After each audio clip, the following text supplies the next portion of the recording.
women can play rock and roll, and women can have success doing it, because Susie was over in England having hit singles. She couldn't get anywhere in the States, and I'm sure that was just the whole, the old women don't play rock and roll aesthetic, where I felt England but was that whole more style open of to it. music underachieved here in America. I know why, because it was people having trouble with guys wearing makeup and stuff. Girls can't play rock and roll. No, girls can master the guitar. They can play rock and roll. What you're saying is society doesn't allow women to access their sexuality in relation to music.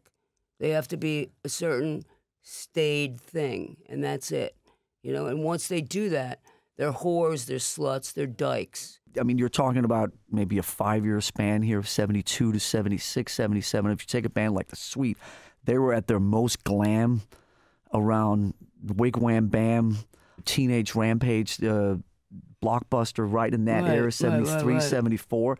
And then later, when they were less glam, that's when they had their big hits in America. Fox on the Run. See what I'm saying? And Love Is Like And Ostriches. Susie, too, Yeah. Stumbling In, I think was her only hit in America. And they were, I mean, when you go back and look at some of this stuff now, like Mud doing Tiger Feet, if you see some of these sweet things, I mean, it's pretty effeminate. Well, that's what I'm saying. And I say that, of course, without judgment. Absolutely. But I think it's easy to see how Middle America would not be able to embrace that.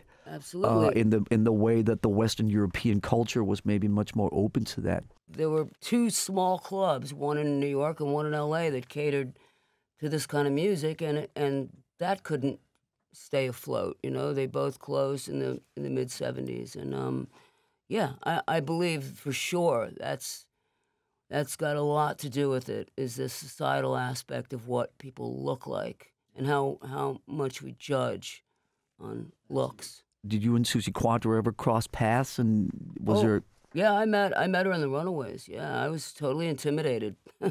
Totally intimidated.